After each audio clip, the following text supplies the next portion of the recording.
Hey guys, this is Alex 8675309, and this is actually just before E3. Now, if you guys have seen the Nintendo Direct footage from Sunday, you would have seen that Nintendo President Satoru Iwata went over the Wii U controller, the new internet-based system Miiverse, and the Wii U Pro controller. If you guys saw that, I have to say that's pretty interesting. I could definitely see it really enhancing the gameplay in effect, because I've gotten stuck in so many games before. Even one just a little bit while ago, I'm like, okay, well, I'm really stuck, so now I need to wait to go into town to go use the internet. Of course, I'm still going to be out of luck because I don't have internet. But for you guys, hey, guess what? You don't have to get off your game and check on the computer to find out how to beat anything. Boom, it's right there. So, I mean, that's a really, really cool thing. I was really excited to hear that, and I was really excited to hear some other details in there, including be able to swap content. I'm assuming that this is not like mods or anything, but I mean like custom stages, be able to swap screenshots and stuff. I mean, this is going to be cool. Now, one thing that I did want to go over before E3 was what I think Nintendo needs to do in order to really compete in the market. The Wii, I understand why they wanted to do something like that, you know, to bring in everyone the game, but the problem is that they were really digging into the casual market, and the problem with the casual market is that they're not loyal, we could say. They're not going to stick with you no matter what. They're not going to say, okay, well, I know the Wii has done good, you know, but they're going to go and they're going to say, ooh, look at it, it's shiny, let's go get it. That's how casual players are. They'll see something shiny, they'll run at it. Now, I myself, I've been tricked by shiny things. The PSP was one of them. I went and I grabbed it. I'm like, oh yeah, this is awesome. Sold my DS. Worst mistake I ever made. So I've kind of learned not to do that. So now I see like this iPad and stuff, and I'm like, you know what? It's not as great as it seems. I'm not doing it. I'm not going with it. It was kind of funny, but EA was, there was this video, EA in a nutshell. Yeah, that's pretty much it. That pretty much explains exactly what I'm talking about. It's just, I'll tell you, watch that video, I'll put a link in the description. But Nintendo needs to get back with the hardcore market. I mean, Nintendo, yes, you know, you gave us a couple games,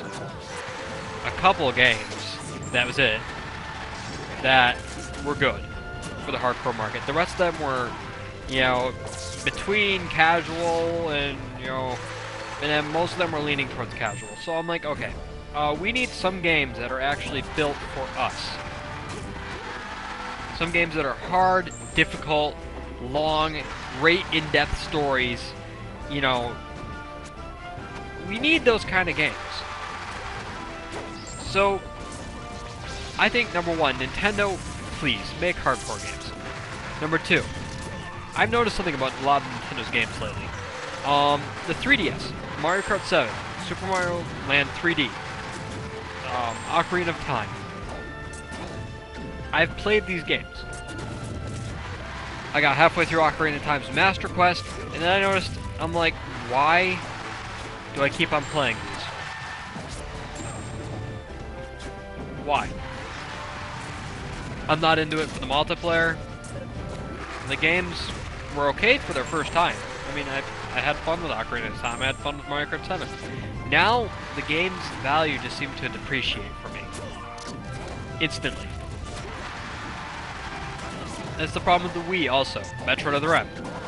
The replay value isn't there. New Super Mario Bros. Me.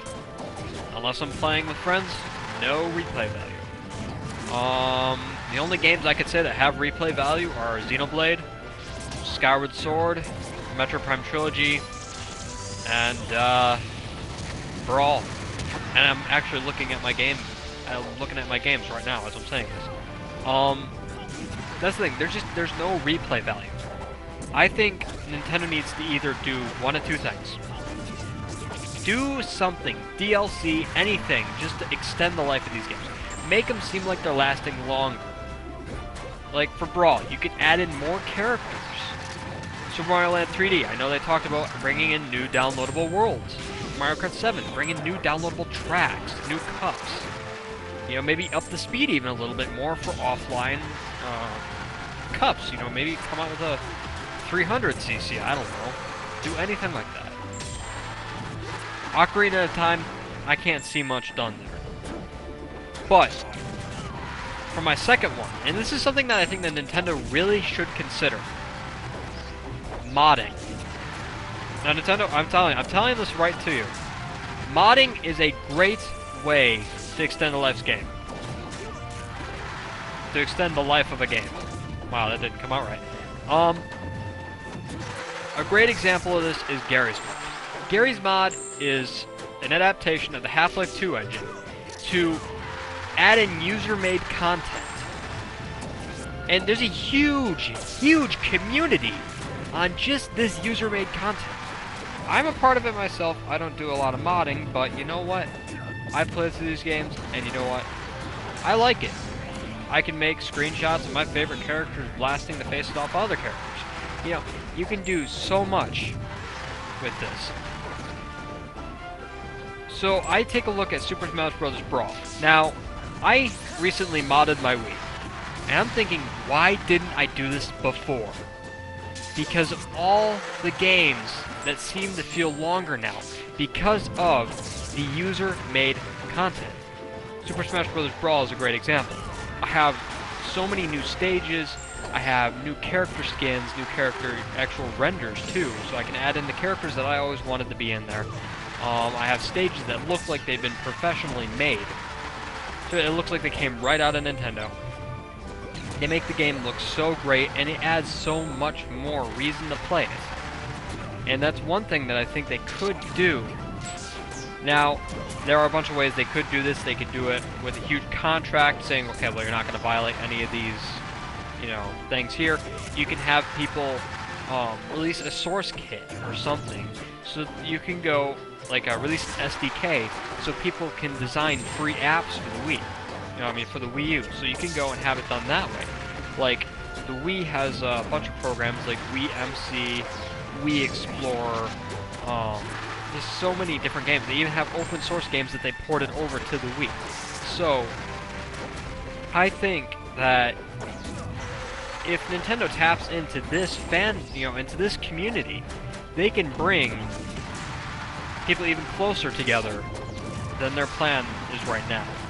I know they're saying, okay, well, you can bring people from their living room to their living room. Well, I know if you do this, you're taking it to a whole nother level where you can have people say, hey, I made this.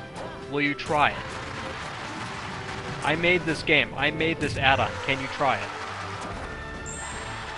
Nintendo could even have it in their own, like, Wii shop or something. You know, kind of like Steam does with their add-ons for, like, Skyrim. You know, if they find a really good one, you know, put it up there. Have it full download for everyone. Of course, this will mean that you need to regulate it, but I'm thinking overall, this is like DLC without hiring people to make DLC. You can literally go and have the community make this stuff free of charge for you to increase the longevity of your games, to have more people buy your games longer. And this is one thing that I know one community does. Steam. Steam is the only one that I've seen that does it. Steam does it perfectly. Have a folder called add-ons, stick them in there. I mean, really, it's that simple for Garry's Mod. So, that's really what I think Nintendo needs to do. Other than that, the only other thing I could say is please bring in the third parties. The third parties really need to be in. I know Nintendo's done a good job of bringing in how many they already have. But, of course, we will not know until a few hours when E3 starts how many they actually got between last E3 and now.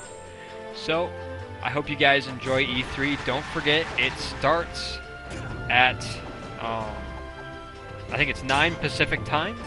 Just go to e3.nintendo.com and there you can watch it. If you guys have not seen the Nintendo Direct video, I would probably watch it after E3 because I don't know, it's about a half an hour long, but I'll put the link in the description for that as well. Alright, enjoy E3, and I'll see you guys later.